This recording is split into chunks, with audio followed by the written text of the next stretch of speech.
You're standing in a dimly lit corridor. The tour guide just told you that a woman in white has been seen here for over a century. Your rational mind says it's just stories, but then you feel it, that cold spot, that sensation of being watched.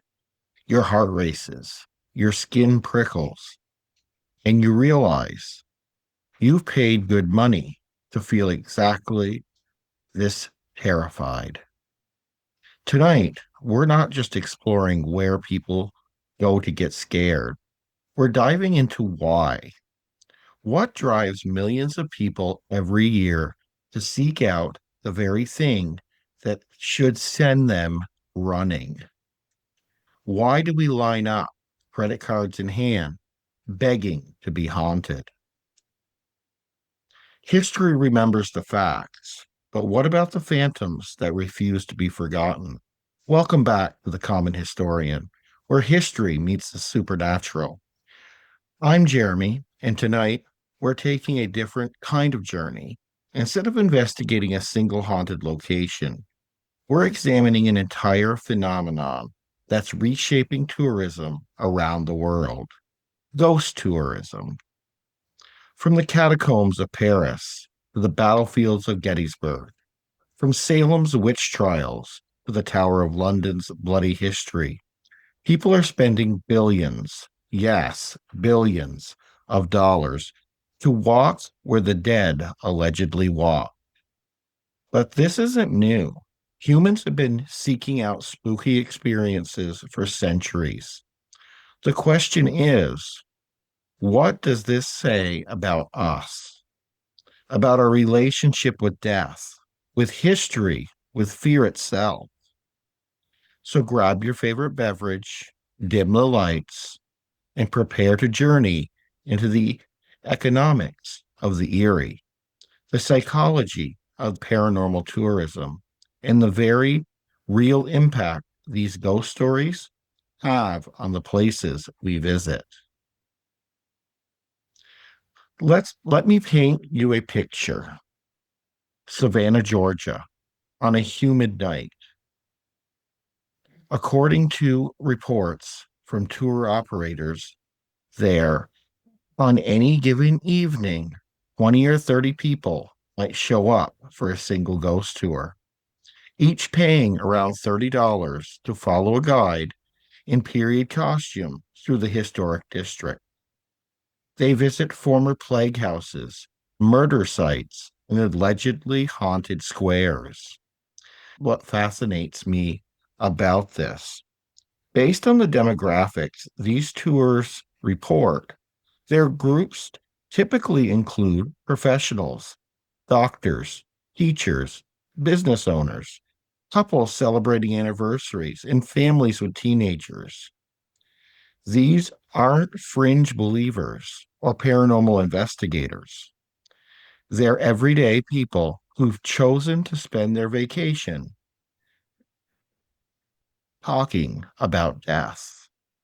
In Savannah, they run these tours every single night, multiple companies, sometimes three or four groups, passing each other on the same street corners. Ghost tourism has exploded into a multi-billion-dollar industry. And I want to be clear here.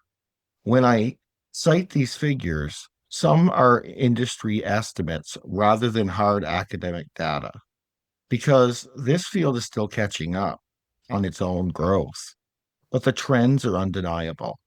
According to various tourism reports, destinations like Salem, Massachusetts, see over 1 million visitors during October alone.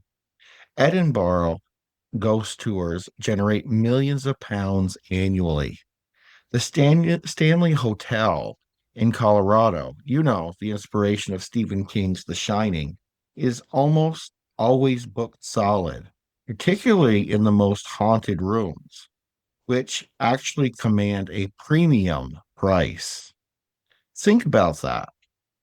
You can pay extra to sleep in a room where you might not sleep at all. From a historical perspective, this isn't new. The Victorians were obsessed with this stuff. In the 1800s, guided tours through the Tower of London specifically highlighted its ghostly residents. People attended seances as evening entertainment. Spiritualism was practically a social movement. The difference is scale. What was once a parlor game for the wealthy has become democratized.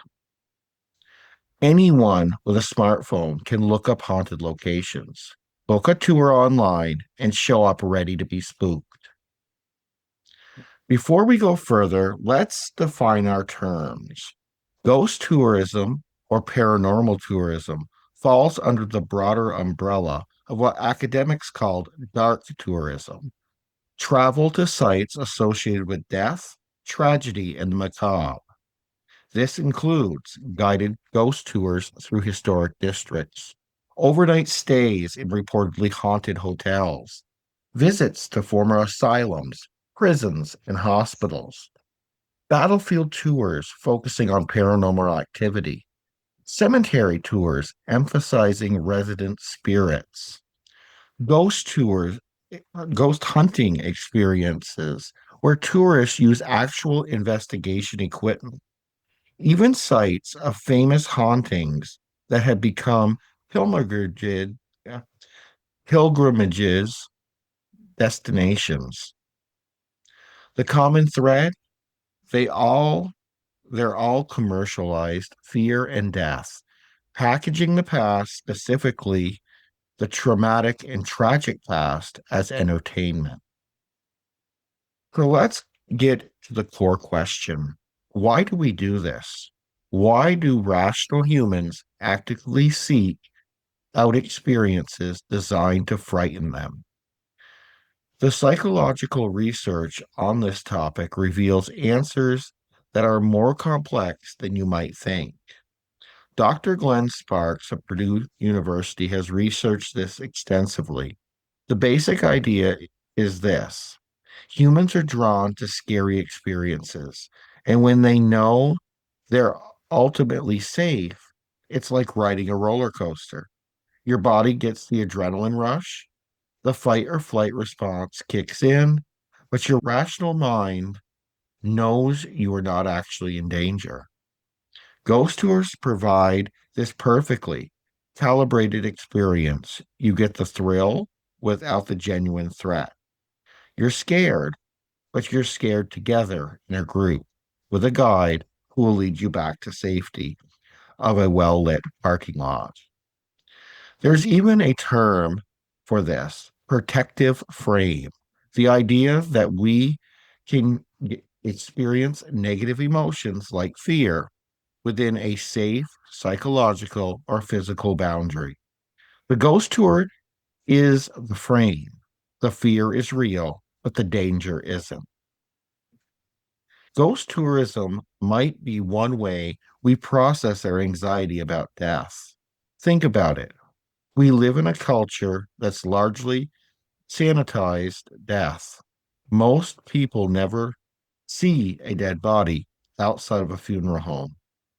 We've professionalized dying. It happens in hospitals, handled by strangers. Our ancestors lived with death in much more immediate ways. But the curiosity remains. What happens after we die? Is there something beyond? Ghost tourism provides a safe, socially acceptable way to engage with these questions. You're not weird for wondering about the afterlife if you're on a tour with 20 other people doing the same thing. Now, here's what research shows: belief in ghosts isn't required to enjoy ghost tourism. In fact, many tourists fall into what researchers call hopeful skeptics. They don't necessarily believe, but they want to experience something that might change their mind. Surveys of ghost tour participants, and yes, people actually study this, show that roughly 40% are believers, 40% are skeptics looking for entertainment, and 20% are generally on the fence, open to be convinced. This creates an interesting dynamic. The believers are seeking validation, the skeptics are seeking entertainment and maybe a good story. And those in the middle, they're seeking an experience that might be transformative. Let's not overlook something crucial. Ghost tours are inherently social, whether you're going with friends, family, or joining strangers. There's a commercial aspect to fear. When that allegedly haunted door creaks open, everyone jumps together. When someone thinks they see something, everyone looks. When the tour ends, everyone compares notes. You've shared an experience and shared experiences. It's especially novel, exciting ones, creates bonds. According to tour operators and travel bloggers, marriages have been proposed on ghost tours. Awkward first dates have turned into animated conversations about the paranormal. Families with teenagers actually putting down their phones to engage with the stories. There's something primal about gathering in the dark to tell ghost stories. We've been doing it around campfires for thousands of years. Ghost tourism just monetized it and gave it a Yelp rating. Humans are story seeking creatures. We crave narratives, especially ones that give meaning to random tragedies. When a guide tells you about the nurse who died in that hospital in 1952 and supposedly still walks the halls, they're giving a narrative to an otherwise empty building. History provides the facts. Yes, people died here. Ghost tourism provides the story, how they lived, how they died, and why they might still linger. For many, that narrative framework makes history more accessible, more emotionally resonant. You might forget the date of a battle, but you'll remember the story of the soldier's ghost searching for his lost love. Now, let's talk about something that doesn't get discussed enough. What ghost tourism actually does to the places it touches. And I mean this in multiple ways: economic, cultural, and in terms of historical preservation. First, the undeniable positives. Ghost tourism brings money, serious money. Salem, Massachusetts. Before the paranormal tourism boom, it was a small city with a significant but not overwhelming tourist season. Now, October is an economic juggernaut. Hotels book out a year in advance. Restaurants extend hours. The entire local economy has restructured itself around the fact that people want to visit the site of the witch trials. And here's what's interesting: that money funds preservation. The witch house, the only structure still standing with direct ties to the 1692 trials, uses entrance fees to maintain the building. Without tourist dollars, many historical structures couldn't afford the upkeep. Gettysburg is another fascinating case study. The battlefield sees hundreds of thousands of visitors annually, many specifically interested in its reputation as one of America's most haunted locations. That revenue supports the National Military Park, helps preserve the battlefield, and funds educational programs. But, and this is a significant one, there is a tension here. When a location becomes known primarily for being haunted, it can overshadow the actual history. Reviews and accounts from ghost tours sometimes reveal that historical facts were wrong. because the guide was more interested in the ghost story than the documented events. There are also physical impacts. Edinburgh's underground vaults, those dark atmospheric spaces beneath the city streets, are perfect examples. They host ghost tours constantly. The revenue is significant, but the constant foot traffic, the touching of the walls, the environmental changes from all those people breathing in confined spaces, it's preservation versus access, a tension as old as tourism itself. Here's where I need to be honest with you, and this might make some ghost tour operators uncomfortable. Not every haunted location with tours actually has a robust paranormal tradition. Sometimes the haunting is, let's say, enhanced for tourism. A building might have one vague story from the 1970s. By the time it becomes a tour stop, there are five different ghosts with fully developed backstories. Tour operators may generally believe these stories, but there's a telephone game effect. A story gets more elaborate with each telling. Ambiguous sounds become footsteps. Feeling of unease becomes full apparitions. The Tower of London has been documenting ghost sightings for centuries. These stories have historical weight. But what about the new haunted restaurant that opened last year claiming Civil War spirits? Maybe approach that with some healthy skepticism. Not all death is equal in ghost tourism. There are sites of genuine tragedy, places where people suffered and died, that have been turned into entertainment. Former slave quarters, sites of massacres, asylums where patients were abused. Some of these places handle this tension well. They educate first, then acknowledge the paranormal stories. They treat the history with respect while also allowing for the supernatural interpretations. Others don't. Reviews and reports describe tours that turn genuine human suffering into jump scares, that make light of real trauma, that prioritizes the ghost story over the dignity of people who actually lived and died there.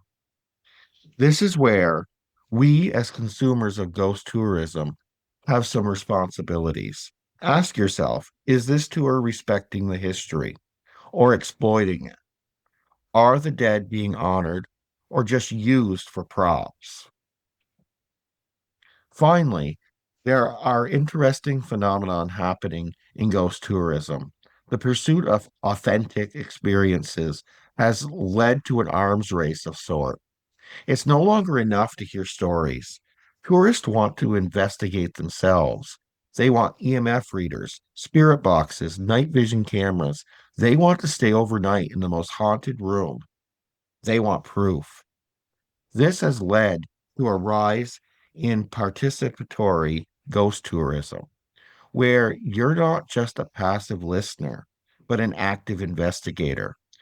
Places like the Trans-Allegheny Lunatic Asylum in West Virginia offer overnight investigations where tourists use the same equipment as professional paranormal investigators. Is this more authentic? Arguably, it's more experimental. Whether it's more real, well, that depends on what happens during your stay. So, where is this all heading? What does the future of ghost tourism look like? We're already seeing augmented reality apps that overlay ghostly figures into historical locations. Imagine walking through a historical site with your phone and suddenly seeing a translucent figure in period costume appear on your screen, telling you their story. Some places are experimenting with this technology. Is it cheesy?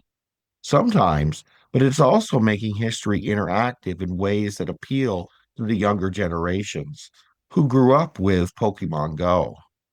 Virtual reality is another frontier. Can't afford a trip to Edinburgh's haunted vaults? Maybe soon you'll be able to experience it virtually, complete with spectral audio, haptic feedback when a ghost passes through you. But here's the thing. Ghost tourism faces the same sustainability challenges of all tourism: overcrowding, environmental impact, degradation of the very sites people come to see. Salem is already grappling with that. October has become almost too successful. The city is looking for ways to extend the season, to spread visitors across more months, because the concentration of tourists in a single month is becoming unsustainable. COVID-19 changed tourism in ways we're still understanding. Ghost tours, which typically rely on tight groups in enclosed spaces, had to adapt. Some went virtual, others moved to outdoor only experiences, or dramatically reduced group sizes. Interestingly, some of these changes might stick. Smaller groups create more intimate experiences. Outdoor ghost tours in cemeteries or battlefields provide different atmosphere than underground vaults. There's also been a shift towards longer form, more expensive experiences. Instead of a 90-minute tour with 30 people, some operators now offer 4-hour investigations with groups of 8. Premium pricing, premium experience. We're likely going to see tourists becoming more discerning. The internet has made it easy to research before you book. If a location claims to be haunted but has no historical documentation, that information is readily available. Tour operators who do their historical homework, who can cite sources, who treat their subjects with respect, they're going to stand out. The ones who just make it up as they go, they'll get called out in the reviews. Ghost tourism is also expanding geographically. It's no longer just Western Europe and North America. Asia has an incredible ghost tradition and historic sites. Latin America's Day of the Dead celebrations are attracting paranormal tourists. Africa's rich spiritual traditions are beginning to be incorporated into tourism's experiences. As these markets develop, we'll see different cultural approaches to ghost tourism, which is fascinating to consider. The Western model of the spooky ghost tour isn't universal. Other cultures have different relationships with death and spirits, and seeing how these translate into tourism experiences will be worth watching. Let's bring Let me bring this back to the practical. You're listening to this and may be wondering, should I actually go on a ghost tour? Here's my take for what it's worth. Do your research. Not all ghost tours are created equal. Read reviews. Look for tours that emphasize history as much as hauntings. Check if the guides are knowledgeable about their actual documented history, not just the ghost stories.